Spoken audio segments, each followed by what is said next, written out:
दोस्तों, हम प्रेम के विषय में बहुत सी बातें करते हैं। प्रेम के संबंध में हमारी समझ भी कुछ है, परंतु परमेश्वर का प्रेम कैसा है, इस बात को हम कैसे जान सकते हैं? हमारे इस अध्ययन के द्वारा हमने इस बात का प्रयास किया है कि परमेश्वर की प्रेम को समझने में आपकी सहायता कर सके।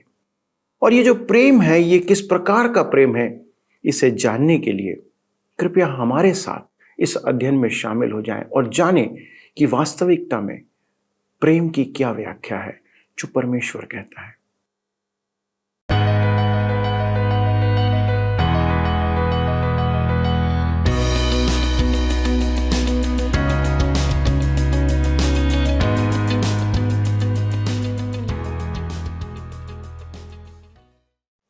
प्रिय मित्रों, नमस्कार। आशा है आप सभी परमेश्वर के अनुग्रह से स्वस्थ और सुरक्षित हैं तथा परमेश्वर के वचन से सीखने के लिए तैयार बैठे हैं। मेरे लिए यह अत्यंत हर्ष की बात है कि मैं पुनः आज के अध्ययन में आपका स्वागत करूं, जिस कार्यक्रम का नाम है सत्य वचन। दोस्तों, हम इस कार्यक्रम में परमेश्वर के वचन बाइबल से नियमित अध्ययन करते आ रहे हैं। आज से हम एक नई पुस्तक का अध्ययन आरंभ करने जा रहे हैं। दोस्तों, बाइबल की सभी पुस्तकों में यदि किसकी पुस्तक को विवादित माना जा सकता है तो वह पुस्तक श्रेष्ठ गीत है। उसका कारण है कि जिस उद्देश्य से यह पुस्तक लिखी गई है, पाठकों या विश्वासियों ने उस उद्देश्य को नहीं समझ पाया है। दोस्तों, मैं भी आपको इस अध्ययन के आरंभ करने से पहले एक चेतावनी देना चाहता हूं कि यदि आप इस पुस्तक को सही उद्देश्य के साथ समझने का प्रयास नहीं करते हैं या आप इस अध्ययन के दौरान किसी अन्य विचार के साथ इस पुस्तक को समझने का प्रयास करेंगे तो आप दिशा विहीन हो जाएंगे। यह पुस्तक मसीह और कलीसिया के प्रेम को तथा एक पति पत्नी के सिद्ध और उच्च संबंधों की व्याख्या करती है। यदि हमारे अंदर उस सिद्ध प्रेम की समझ ना हो तो हम इस पुस्तक के मुख्य संदेश को समझने से चूक जाएंगे। इस कारण दोस्तों, मेरा आप सभी से नम्र निवेदन है कि कृपया सांसारिक दृष्टिकोण को त्याग कर परमेश्वर के दृष्टिकोण से इस पुस्तक को समझने का प्रयास करें तथा प्रार्थना पूर्वक इसे समझने की प्रयास करें। दोस्तों, मेरा पूरा विश्वास है कि यह अध्ययन न केवल आपको परमेश्वर की प्रेम की ऊंचाई को समझने में सहायता करेगा, पर आपके व्यक्तिगत जीवन में भी उस प्रेम को परिभाषित करने में सहायता करेगा। तो चलिए मित्रों, हम इस अद्भुत पुस्तक के अध्ययन को प्रार्थना पूर्वक आरंभ करते हैं।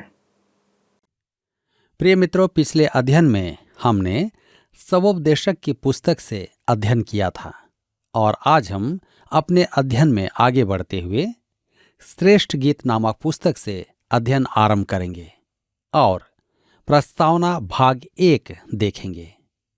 इस पुस्तक का प्रथम पद श्रेष्ठ गीत जो सुलेमान का है, स्पष्ट करता है कि इस पुस्तक का लेखक राजा सुलेमान ही है। सुलेमान ने नीति वचन और सबोपदेशक भी लिखे हैं। यह पुस्तक एक गीत है। पहले राजाओं की पुस्तक 4 अध्याय उसके 32 पद में लिखा है, उसने 3000 नीति वचन कहे और उसके 1005 गीत भी हैं।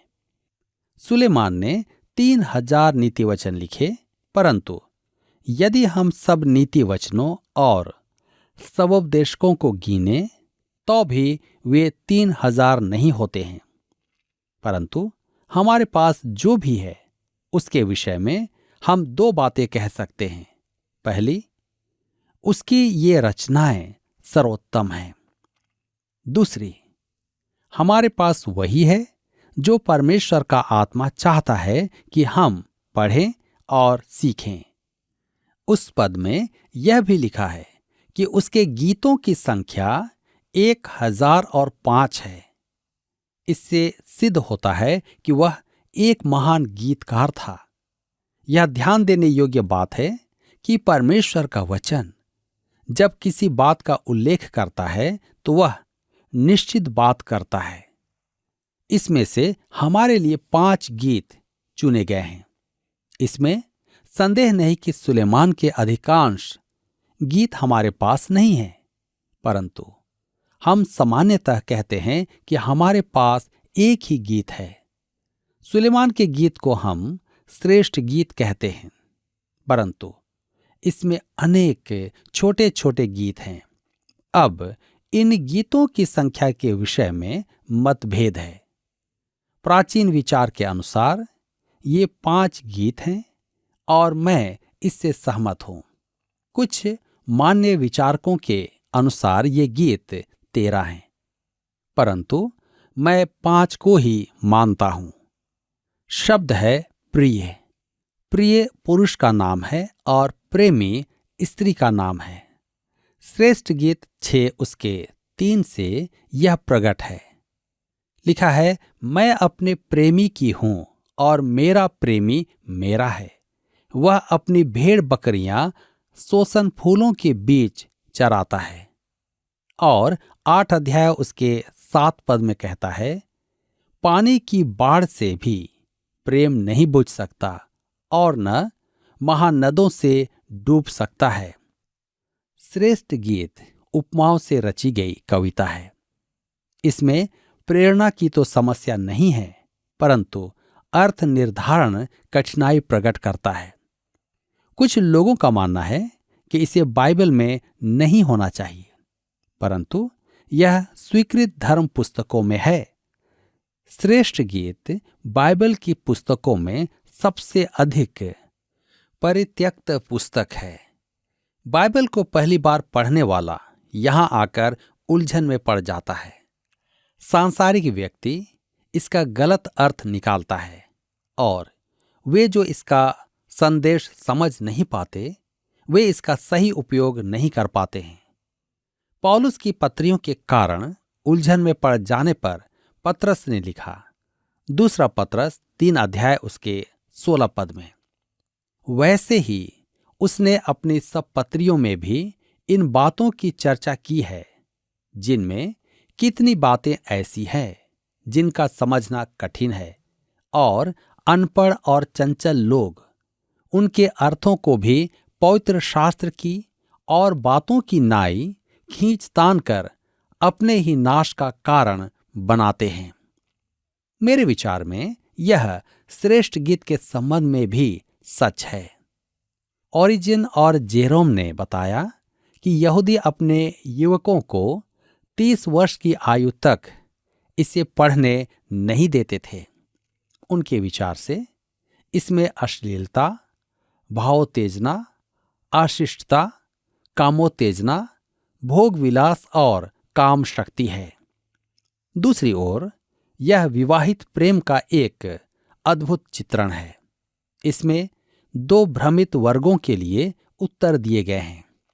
एक वर्ग वह है जो विवाह का विरोध करता है और दूसरा वह जो शारीरिक लालसा को पूरा करने का समर्थन करता है।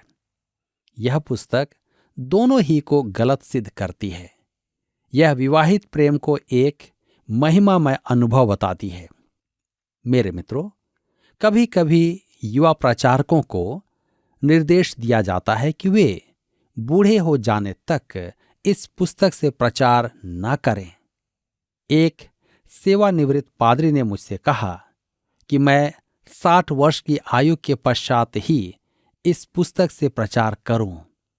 आप जानते हैं कि मैंने क्या किया? मैंने तुरंत पलटकर इस पुस्तक से प्रचार किया।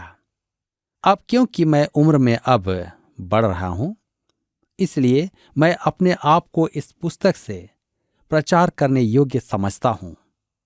यह पुस्तक आज मुझे अधिक संदेश देती है, अपेक्षा इसके कि मैं 40 वर्ष पूर्व इसका अध्ययन करता।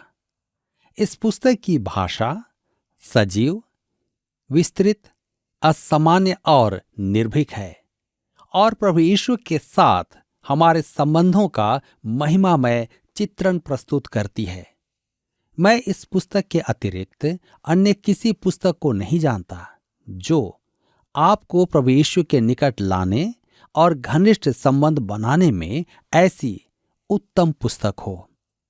यदि आप इस पुस्तक की प्राचीन काव्य रचनाओं से तुलना करें, जैसे फारसी की कविताएं, तो आप श्रेष्ठ गीत को अधिक विनम्र और संयत देखेंगे। फारसी कविता तो आज के अश्लील साहित्य के समान है। दूसरी ओर हम देखेंगे कि यहूदी श्रेष्ठ गीत को धर्मशास्त्र की महापवित्र पुस्तक मानते थे। अतः यह पुस्तक आम मनुष्य के लिए उपलब्ध नहीं थी। इसमें आप परम प्रधान के गुप्त निवास में वास करने लगते हैं। यह भी एक कारण है कि मैं इस पुस्तक पर विचार करना नहीं चाहता। यह अविश्वासियों और सांसारिक मसीहों द्वारा गलत अर्थों में काम में ली जाती है।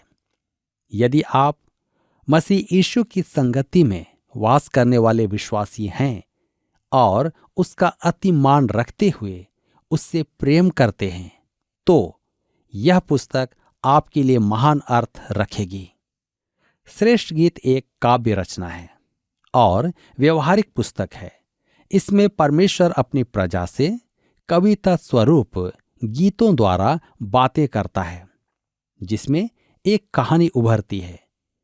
यदि हम इस पुस्तक को पढ़ें तो हमें इस पुस्तक को पढ़ते समय अपने पांवों से आत्मिक जूते उतारने होंगे। हम पवित्र स्थान पर खड़े हैं। श्रेष्ठ गीत एक कोमल फूल की नाई है जिसे अत्यधिक सावधानी की आवश्यकता है। इस पुस्तक में 4 महत्वपूर्ण अर्थ हैं। पहला है विवाहित प्रेम की महिमा। इस पुस्तक में विवाहित प्रेम की महिमा प्रकट की गई है और विवाह परमेश्वर द्वारा स्थापित एक संस्कार है।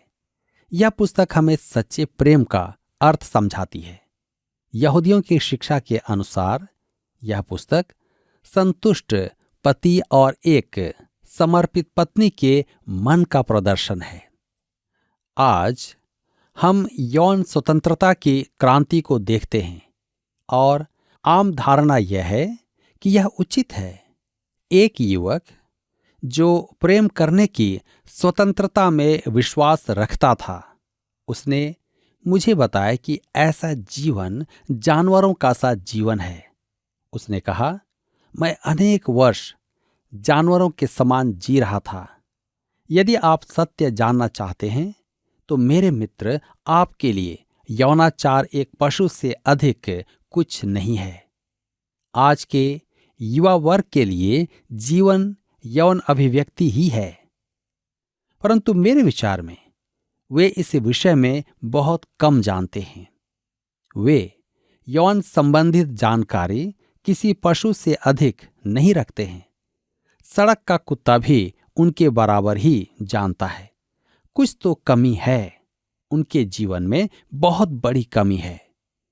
इस पीढ़ी को यौन संबंधित अनुभव तो बहुत हैं, परंतु जानकारी बहुत कम है। वे सोचते हैं कि वे सब जानते हैं। एक पिता अपने पुत्र को यौन शिक्षा संबंधित कुछ बातें बताना चाहता था। अतः उसने भूमिका बांधते हुए कहा, बेटा, मैं आपसे जीवन के विषय में कुछ तथ्यों पर चर्चा करना चाहता हूं। पुत्र ने उत्तर दिया, हाँ पिताजी, बताइए, आप क्या बताना चाहते हैं। वह लड़का यौन संबंधित अनाचार से परिचित था, तो वह सोचता था कि वह अपने पिता से अधिक जानता है। एक अभिनेत्री थी जो सिनेमा की महारानी मानी जाती थी। उसने 5 पति किए थे, परंतु प्रेम के बारे में कुछ नहीं जानती थी। अंत में उसने आत्महत्या कर ली।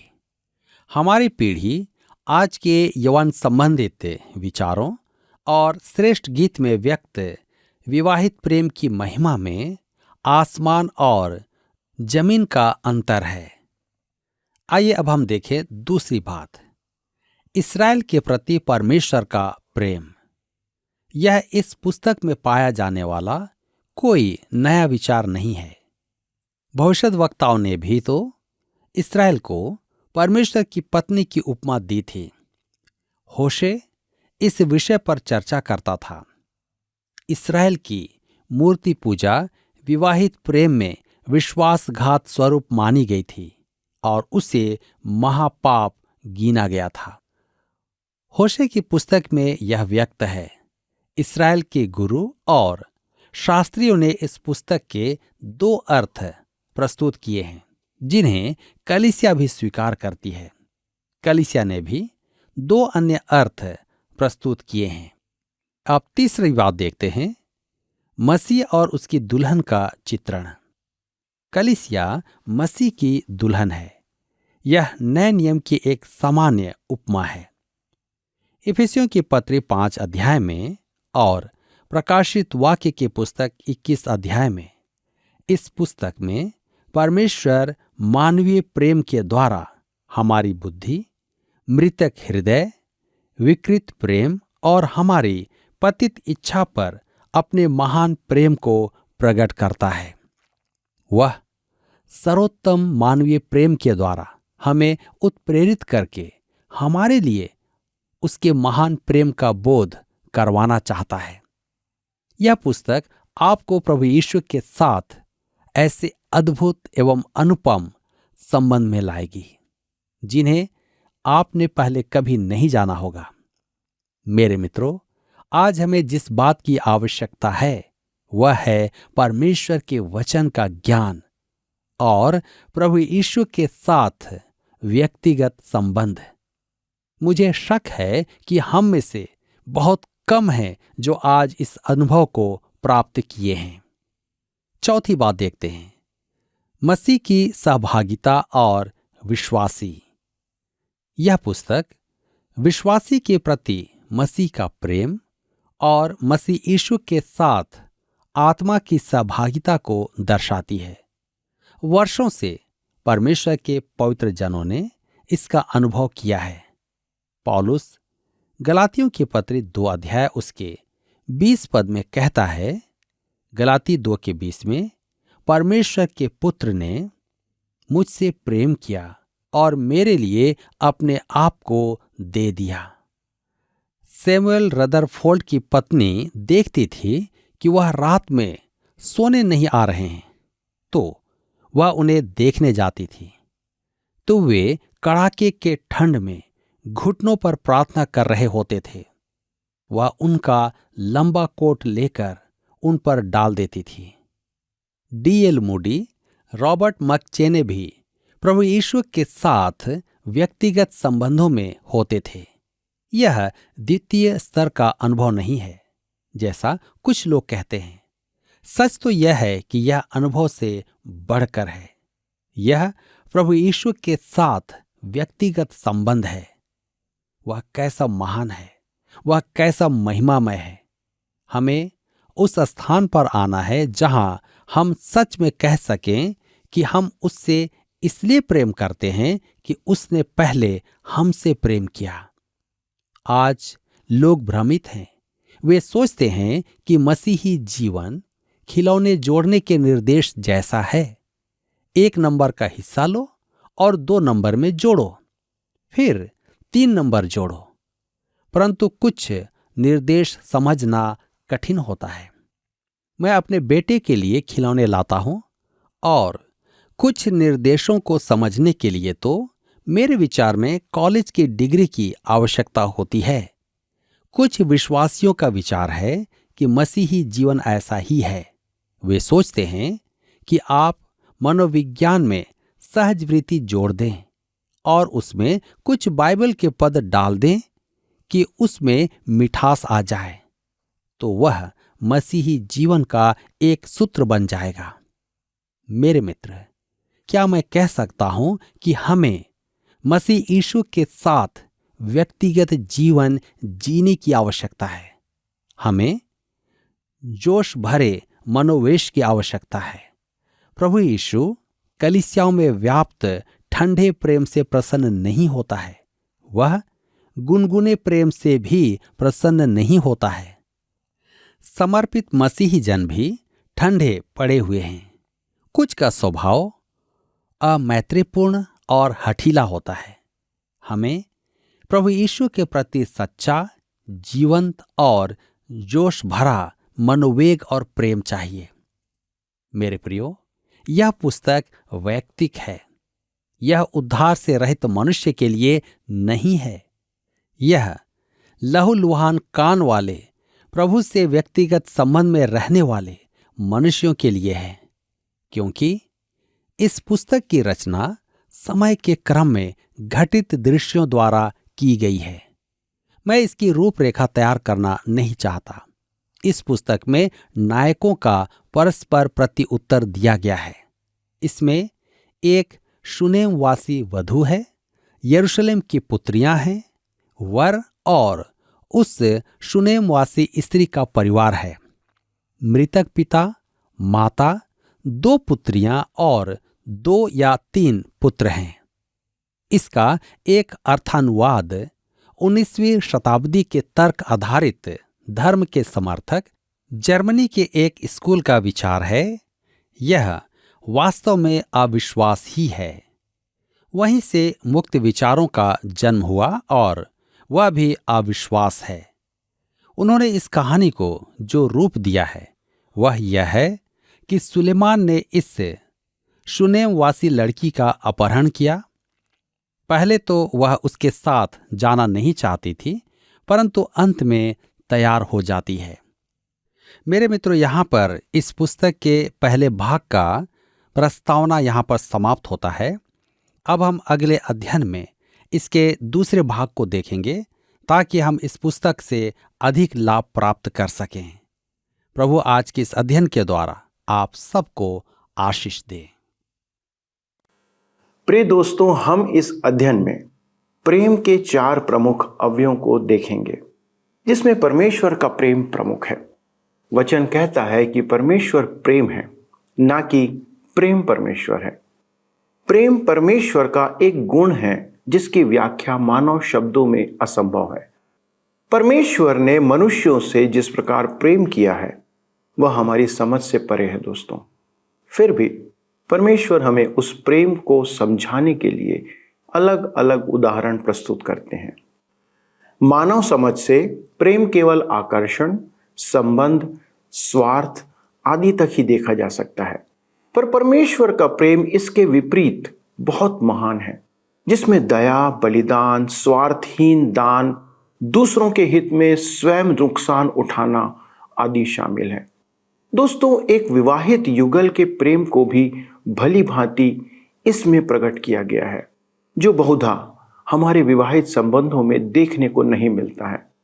इफिसियों की पत्री के 5वें अध्याय के 25 पद में लिखा है, हे पतियों, अपनी पत्नी से ऐसे प्रेम रखो जैसे मसीह ने कलीसिया से प्रेम किया और अपने आप को दे दिया। दोस्तों, मसीह ने कलीसिया के लिए क्या दे दिया? उसने कलीसिया को स्थापित करने और बचाने के लिए स्वयं को बलिदान कर दिया। यह उच्च कोटि का प्रेम है, जिसमें मसीह ने अपने आप को बिना स्वार्थ और लाभ के दूसरों के फायदे के लिए दे दिया। दोस्तों, हमारे विवाहित प्रेम में परमेश्वर वही प्रेम देखना चाहता है। परमेश्वर इस्राएल और कलीसिया दोनों के लिए उस प्रेम का उदाहरण प्रस्तुत करता है। पहला यूहन्ना 3 अध्याय 16 पद में लिखा है कि हमने प्रेम इसी से जाना कि उसने हमारे लिए प्राण दे दिया। दोस्तों, मसीह यीशु ने अपना प्रेम प्रकट करने के लिए प्राण नहीं दिया, पर वह हमसे प्रेम रखता था, इसलिए उसने अपना प्राण दे दिया।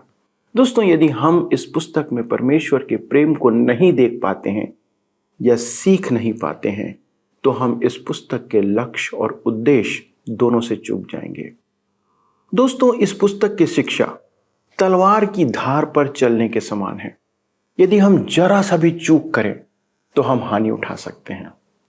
आइए दोस्तों, हम प्रार्थना करें कि परमेश्वर हमें वह बुद्धि, ज्ञान, समझ, आत्मा प्रदान करे, जिससे कि हम परमेश्वर के प्रेम और उसकी गहराई को समझ सकें और अपने जीवन में उसे लागू कर सकें। आइए प्रार्थना करें। हमारे स्वर्गीय पिता, प्रभु, हम आपको फिर से धन्यवाद देते हैं कि प्रभु आपने एक नई पुस्तक के अध्ययन के लिए हमें यह अवसर दिया है। प्रभु, हम जानते हैं कि हमारी मानव बुद्धि सीमित है, प्रभु, हम आपके प्रेम की गहराई को नहीं समझ सकते, लेकिन पिता आपने प्रयास किया है कि इस प्रेम को इस पुस्तक के द्वारा आप प्रकट करें।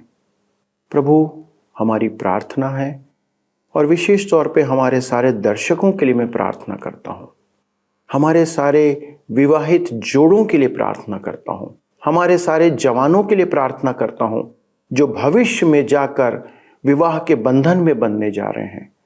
प्रभु, अनुग्रह करें कि वे इस पुस्तक के अध्ययन से आपके प्रेम को समझने पाए, उस संबंध की गहराई को समझने पाए प्रभु, जिसके द्वारा से आप हमसे बातें करना चाहते हैं। इसलिए प्रभु, मेरी विनती है, हम सभी की बुद्धि को, ज्ञान को, समझ को खोलें प्रभु जी। पवित्र आत्मा का वरदान दें प्रभु जी, पवित्र आत्मा की अंडरस्टैंडिंग दें कि हम इन सब बातों को वास्तविक ढंग से समझने पाए जैसे कि आप प्रकट करते हैं। प्रभु, सभी बातों के लिए धन्यवाद के साथ इस विनती को प्रभु यीशु क्रिस्ट के नाम से मांगते हैं, आमीन। दोस्तों, मुझे विश्वास है कि इस पुस्तक के प्रस्तावना ने आपको प्रोत्साहित किया होगा, आपके अंदर एक नई जिज्ञासा लाया होगा कि आप उन संबंधों के बीच परमेश्वर के प्रेम को जानें। इससे संबंध यदि कोई भी प्रश्न आपके पास है तो कृपया हमसे बातें करने में ना हिचकिचाएं, हम आपकी सहायता करने को तैयार हैं। आप हमारा फ़ोन, SMS या WhatsApp का उपयोग कर सकते हैं। अगले प्रसारण तक प्रार्थना पूर्वक इस पुस्तक को समझने के लिए तैयार रहें। परमेश्वर आपको आशीष दे। आइए अब हम प्रश्न देखें। पिछले प्रश्न का उत्तर है ए, रीढ़ की हड्डी। सबोपदेशक 12 अध्याय के 6 पद में चांदी का तार रीढ़ की हड्डी के लिए उपयोग किया गया है। आज के अध्ययन पर आधारित प्रश्न है, यहूदी श्रेष्ठ गीत को धर्मशास्त्र की महापवित्र पुस्तक मानते हैं। उपरोक्त कथन खालिस्तान है। ए सत्य है, बी असत्य है। मित्रों, इस प्रश्न का उत्तर हमें कल सुबह 6 बजे से पहले विकल्प ए, बी के साथ अपना नाम, पता, स्थान के साथ 9651433397 पर SMS या WhatsApp करें। सभी विजेताओं को विशेष पुरस्कार प्रदान किए जाएंगे। धन्यवाद। क्या आपको यह कार्यक्रम पसंद आया? अभी हमें एक मिस कॉल करें और आप अगले विजेता हो सकते हैं।